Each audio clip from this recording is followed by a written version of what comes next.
Dodge City and in the territory on West, there's just one way to handle the killers and the spoilers, and that's with the U.S. Marshal and the smell of Gunsmoke.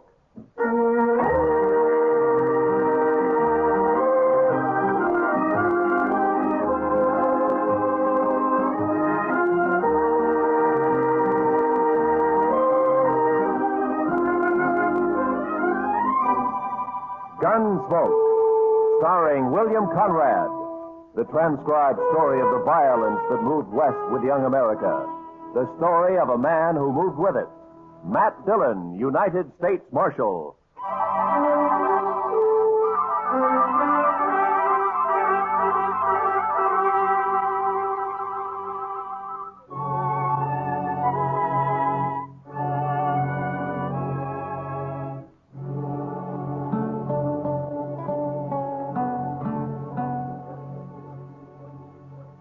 You know, Mr. Dillon, on evenings like this, I feel kindly towards everybody. Is that so, Chester? Yes, sir. It's a peaceful. There's no cowboys hoorahing up and down Front Street, no shooting, no fights, almost no nothing. Well, that doesn't upset you, does it? Oh, my, no, Mr. Dillon. I like it this way. Puts me some in mind of Texas. Texas? Well, now, Mr. Dillon, I don't mean there isn't some dust raising done down there from time to time. Why, sometimes Waco don't cool off from sunset to sunup. Is that so? Yes. Well, I'm going to walk down to the Texas Trail, Chester, and have a beer with Kitty. Well, sir, I'll just sit here and think some. All right. But I'll come get you if anything happens. Yeah, you do that, Chester.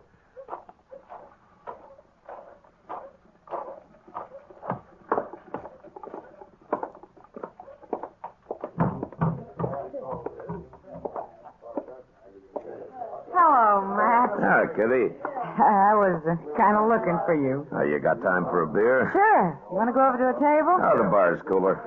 Sam, set up some beer for me and Miss Kitty, will you? Why, sure, Marshal. There you are. It's kind of quiet in here tonight. The whole town's quiet, Matt. Too hot for trouble, maybe. Sometimes heat brings trouble, Kitty. Makes people ouchy. Kitty, bring your beer and come over to the table. I need more luck. Sorry, Webb. I can't right now. Of course you can. Come on. I said I'm sorry, Webb. Your friend will wait for you. Webb, this is Marshal Dillon. Webb Johnson. How are you? Marshal, you won't mind if I take Kitty away for a while, will you? I think Miss Kitty gave you her answer. I heard what she said. But maybe she feels kind of obligated to stay, seeing as you're a marshal. I don't figure my being a peace officer has anything to do with what Miss Kitty decides. Maybe not. But most girls know which side of their bread the butter's on. You better get back to your poker game. Okay. But come over to the table, Kitty, when you're free. How long's he been around here? A couple of days, maybe more. You know anything about him? Not much. Plays poker mostly. He doesn't drink too much. Gambler? Well, I don't know if that's his profession, but he likes cards, and he's lucky. Figures he has quite a way with women, too. Oh? With you? He tries. We were talking last night. He offered me a job. Job? He says he's bought out the Longhorn Saloon. Wants me to come over and be his hostess there. Figures maybe some trade would follow me over. So he bought out the Longhorn, huh? Mm-hmm. Must have some money with him. He's not short. Yeah, he's talky enough to cause trouble sooner or later. Don't mind him, Matt. Yeah. Well, I better get back to the office. Will I see you later, Matt? No, I don't think so, Kitty. I gotta work. Good night.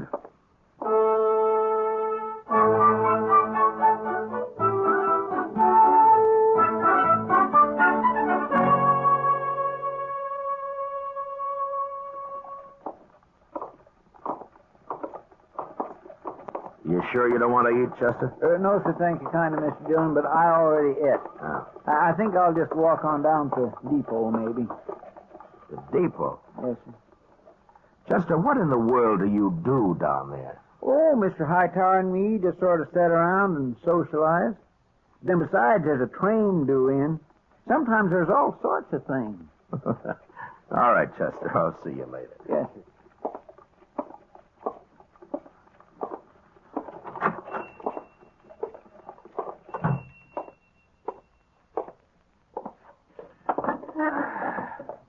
Now, Jimmy, cook me up some potatoes, will you? 3 or 4 eggs and some of that side meat. Yes, sir, Marshal. It's the Marshal, ain't it? Oh, good morning, Mr. Webb. Unless you're expecting company, you could ask me to sit with you. Well, I don't mind. Well, thank you. How'd you make out last night? In the poker game or with Kitty? At cards. Seems like everything I say sets you on edge, Marshal. Maybe. Well, I'll tell you, Kitty and I didn't quite hit it off, but I done fine at start. Those boys, Ashton and Trasker, they play cards like boys. Afraid to push their luck. Sometimes that's good. Not at poker, it ain't. Leastwise, I walked home last night with their money in my pocket. Over 500. Ah, that's good winnings. It wasn't hard. Miss Kitty tells me that you bought the Longhorn. News travels, don't it? You a gambling man? I don't make my living playing cards, if that's what you mean. You going to keep on the same boys that are at the Longhorn now? No, Marshal, I'm not. I've got my own way of doing things. Those boys might not understand. So I've got 2 dealers coming in this morning from St. Louis. We worked together before. Here's your breakfast, Marshal. Fried up some onions for good measure. They kind of bring out the flavor of the eggs some. Oh, thank you, Jimmy. You want beer, coffee? Coffee, I think. Bring the pot over. I'll have some, too. Yes, sir. You don't like me much, do you, Marshal? No. Why not? Why don't you like me? Well, for one thing, you talk too much. That may be. Let me give you some advice, Mr. Webb. This is an easy town to get killed in. So I've heard. So see to it that the Longhorn runs smooth and easy, huh? Speaking of gambling. Gambling or girls. Well, now, Marshal, there's a lot of money in Dodge these days, what with the trail herds and the buffalo and all. I'd feel kind of bad if I didn't get my share of it. The money that changes hands in the Longhorn is your business as long as it's honest. You just tell your St. Louis dealers to remember that. You're mighty preachy for a Marshal, ain't you? I'm not interested in the morals of the citizens individually. But when it affects the peace of the whole town, it is my business. Well, now, from the way you talk, I don't imagine you'd be interested in a percentage deal. Or would you? Get out of here. And remember what I said. Why, sure. I'll tell you one thing, Marshal. That star on your chest don't scare me one bit. Well, good morning, Miss Russell, and how are you this morning? I swear, I don't understand that Webb Johnson. Sit down, Kitty. Have some coffee. That's why I came by. I figured you'd be eating when there was no one at the office. Chester's down at the depot waiting for the train. Anything important, Matt? No, just the train. He likes trains. Matt, I had a long talk with Webb last night. No? Yeah, after the game broke up, he bought me some drinks. You say where he was from, Kitty? Missouri. Mr. Dillon? Mr. Dillon. Yeah, what is it, Chester? Oh, you should have seen it, Mr. Dillon. My gracious alive. The train no sooner come to a stop. Oh, Miss Kitty. The train no sooner come to a stop, they begun getting off. Must be 15 or 20 of them. 15 or 20 what? Girls, Mr. Dillon, girls. In no time at all, the depot platform was just plain crawling with them. Well, they're going to work at the Longhorn. The Longhorn? That's right, Chester. Webb Johnson's bought it. Those are new hostesses. They're from St. Louis, Chester. Oh, my goodness, Mr. Dillon, it fair gives a man the shakes to see so many women all at one time. Well, they'll keep, I think. You can go on back to the depot if you want. I'll see you later. Well, don't you want to come look, Mr. Dillon? Like he says, Chester. They'll keep.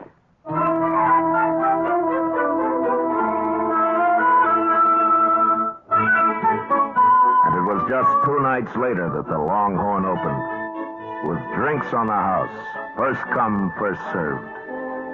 It was about the biggest night Dodge had seen since the Opera House was built. Webb Johnson stood with his back to a bar that was loaded with hard-boiled eggs, fried onions, dried beef, pickles, while 6 bartenders tried to keep the thirst of Dodge in check. Chester and I sat back where I could watch the dice table and the new dealers. But it wasn't a night for trouble. Well, Marshal Dillon. See you come to pay us a visit on opening night. Hello, Webb. Not drinking, Marshal. It's on the house, you know. Not tonight, thank you. Too bad. I've always made it a practice never to turn down anything free. Well, how about your friend here? Well, yes, sir. I could use a little whiskey with some sugar in it. I'll send one over to you. Oh, Marshal. Just by the way, you won't have to worry too much about my cheating the good citizens of Dodge out of their money. From what I've seen of them, it won't be too hard to take. I'll get one of the boys to bring you back that way. Thank you, Mr. Johnson. Mr. Dillon, I know you don't like him, but in some ways he's not too bad, is he? Chester, don't ever judge a man by the drinks that he buys you. I'll see you in the morning.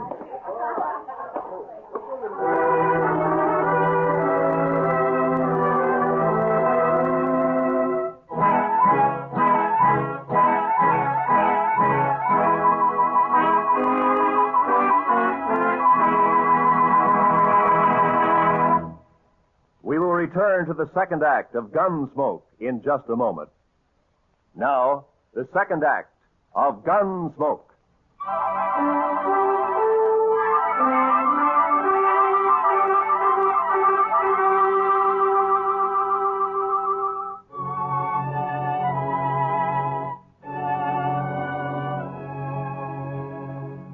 More than 2 weeks passed in Dodge, and there wasn't any trouble to amount to anything. A couple of buffalo skinners got knifed in a fight the other side of the river, and that was all. I saw Webb Johnson a couple of times walking along Front Street, each time with one of his new entertainers, but I avoided going into the Longhorn unless I had to. I didn't want any part of him or his saloon.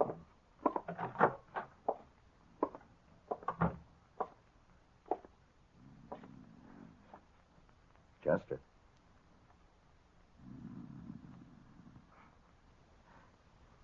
Chester.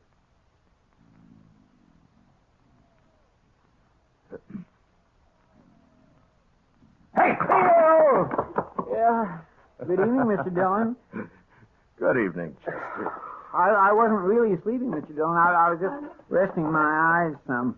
Oh, is that so? Yes, you see, I come back to the office after supper and kind of straightened out your papers some, and I just sat down at your desk to read a few reports, and I guess maybe my eyes got a mite strained. Oh, I see. Chester, the way you've been working lately, are you after my job? Oh, Mr. Dillon, I wouldn't never be able to do that. Well, I've been a little worried about it. You've been patrolling the town an awful lot at night lately. Oh, that. Well, to tell the truth, Mr. Dillon, I've been keeping company, you might say. Oh? Yes, sir. Well, no, I think she cottons to me some. Olive Hasty, her name is. Olive Hasty, huh? She one of the girls from St. Louis? Yes, sir, but she isn't like the others. Oh, she's just as nice and polite. Why, she told me the other night that all she wants to do is find some nice place and settle down. Oh. She purely hates being in this sordid business. She's one of the finest... Marshal Dillon? Yes, that's right. My name's Cook. Side Cook. Mr. Cook? I was thinking maybe you could help me. Well, perhaps I can. I'm looking for a man. I heard he took a train for Dodge about 2 weeks back. Oh? Well, what's his name? He called himself Sam Williams last time I saw him. Don't know what name he uses now. Oh, there are 2 or 3 Williamses in Dodge, Mr. Cook. Oh? What did this man you're looking for have to mark him out? Oh, nothing special. He's a young man, Marshal, maybe 35, 6. Big, too, with dark hair and black eyes. Well, that wouldn't fit any of the Williams men I know. His name wouldn't have to be Williams. Yeah. Just why are you looking for this man? I'm going to kill him. That's a funny thing to tell a U.S. Marshal, isn't it, Mr. Cook? I guess it is, Marshal, but I got my reasons. Well, do you mind telling me? No. I've seen a lot of gunfights in my time, and most always there's someone gets killed that had nothing to do with the argument. I figure it's best to stay away from people if there's got to be shots fired. So? So when I came into Dodge, I figured I'd find out from you if this man was here, and you could tell him to get out of town. I could kill him then out on the prairie somewhere. I see. Well, are you sure you'll kill him? It could work both ways, you know. Oh, I know that, but I'm an old man, so I don't have as much to lose. Why is it you want this Williams so bad? What did he do? It's not too long a story, Marshal. He was a Missouri raider after the war. He and some other fella come down to my farm one night. He took most everything we had, my wife and I. He was all pretty drunk, I guess. My daughter, she was about 17 then.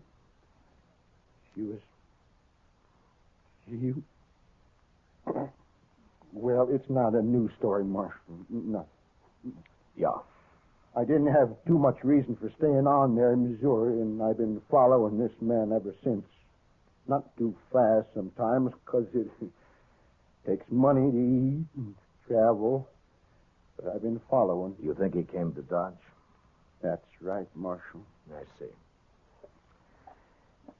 Are you staying here, Mr. Cook? I got me a room for tonight at the Dodge house. Maybe I'll be there for a day or so while I look around. Yeah. Well, I'll remember what you've told me, Mr. Cook. Well, thank you, Marshal. I sure hope I don't make you any trouble over this. Mr. Dillon? Yeah, I know, Chester. I think it's Webb Johnson, too. Well, what are you going to do? I'll try to get Webb to leave town for a few days until I can get Cook headed out somewhere else on a false trail. But if that Webb Johnson really did that, shouldn't he go to jail or at least go to trial? We don't know what happened at the Cook farm other than what he just told us. My guess is he won't ever tell us any more. He figures it's his business to take care of in his own way. What are you going to do? Well, I'm going to go down to the Longhorn. Have a talk with Webb.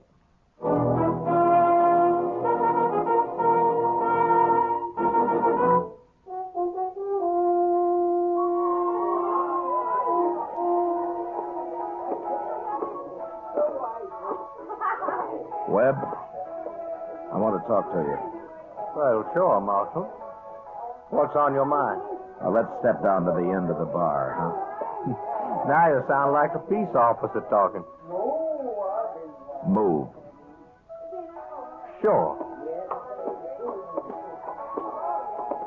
You look mighty serious, Marshal. What's troubling you? A few minutes back, a man came into my office. He's looking for you. That so? He knows you by the name of Sam Williams. Most folks know me by the name of Webb Johnson. Your man must be thinking of someone else. I don't think so. You could have changed your name. Lots of men have. And you fit the description he gave. Suppose I am the one this man is looking for. What then? What's he want with me? He plans to kill you. I see. What are you going to do with him? Nothing. He doesn't even know you're in town. He came to ask me if you were. He's got a strange way of doing things. Well, he may have his reasons. Now, why are you telling me this, Marshal? Because you'd probably be just as happy if I got shot in the back. Look, Webb, I want you to get out of town. Give me a chance to steer Cook out into the territory someplace. Get him clear of Dodge. What for? That way we can avoid more killing. You don't have to worry about me. I can take care of myself. Look, Webb, I'm telling you, get out of town for a while. So I ain't got no plans for leaving? Sam Williams. Hello, Si. I've come a long way, Sam. Move him away from him, Marshal. Now listen to me, Si. Now you turn around and go back out that door. I don't want any gunplay. And you turn around slow. No use, Marshal. I found Sam Williams. And I'm going to kill him. Now, Si, listen to me. I don't want you... Move away from him.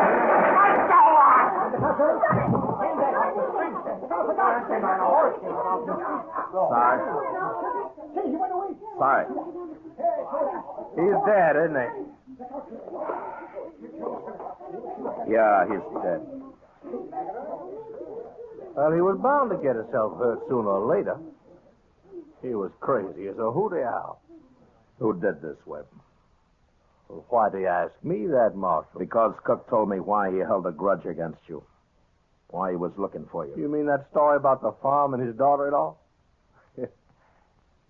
Well, now, what about it, Marshal? You couldn't prove nothing now, even if it was true. All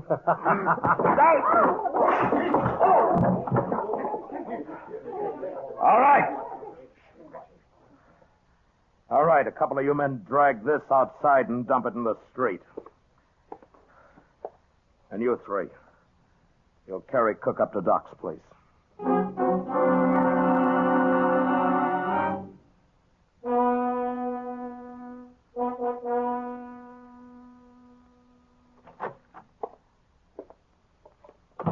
You talk with Webb Johnson, Mr. Dillon? Chester, Cy Cook was shot just 5 minutes ago. He hurt bad? He's dead. Oh, my goodness. Webb Johnson? No, I was standing beside Johnson. It was somebody outside. Well, can't we go after him? There's no use at night. He could take 20 directions out of town. Tomorrow's time enough. Marshal Dillon. Why, Miss Olive, what in the world? Come here. You'll come after me. I've got to talk to you. Well, what is it, miss? I climbed out a back window and came right over. I know who Webb paid to kill that man. What's that? I was in Webb's room with him when he got the kid drunk and paid him the money. What kid? They called him Slim, that's all I know. It was maybe 16. I thought it was just a joke. I didn't know Webb really was going to have a man killed. When was this? Early this evening, one of the dealers came and told Webb he'd seen Cook in town. That's when it started. You remember what Webb said to the kid? Yes. Is it worth a horse and $100 to you to shoot a man? The kid was drunk and he laughed and said, what color was the horse? You'd swear to this in a court. Marshal, I'm scared. If I thought about it, I wouldn't have come. Maybe Webb will have someone shoot me. All right, take it easy now, miss. Now, look, you'll be safe here. You're not going to leave me here. Chester, get me that shotgun. Yes, sir. And take one for yourself. Am I going with you? Yeah, come on. Oh, Marshal Dillon, please. You stay here now.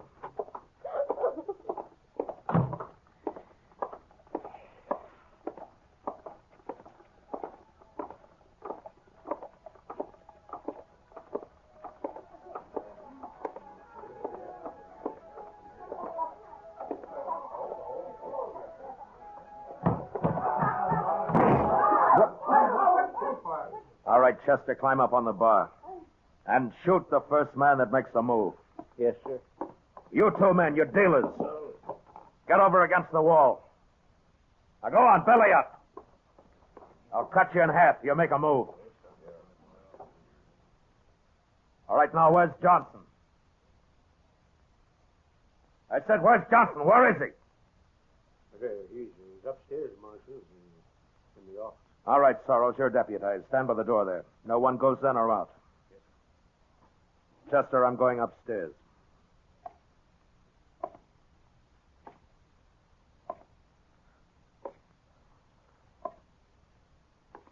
I've been expecting you, Marshal. Be no need to come upstairs. I'll meet you halfway.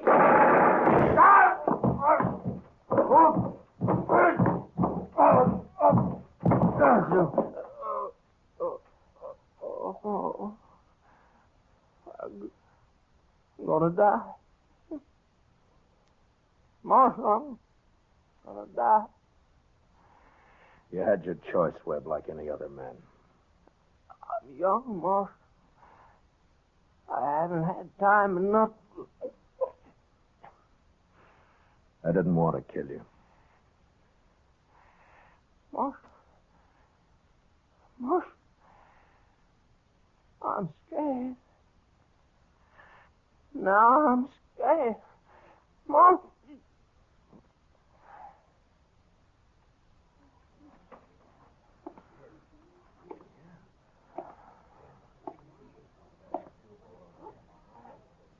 All right.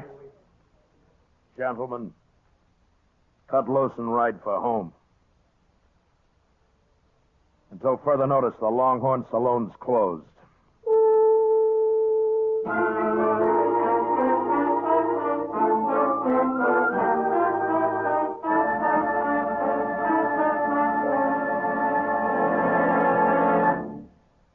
Gunsmoke, transcribed under the direction of Norman MacDonald, stars William Conrad as Matt Dillon, U.S. Marshal.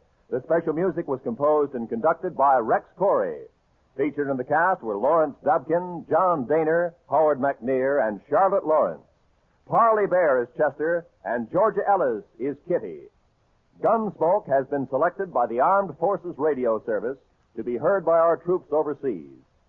Join us again next week as Matt Dillon, U.S. Marshal, fights to bring law and order out of the wild violence of the West in Gunsmoke.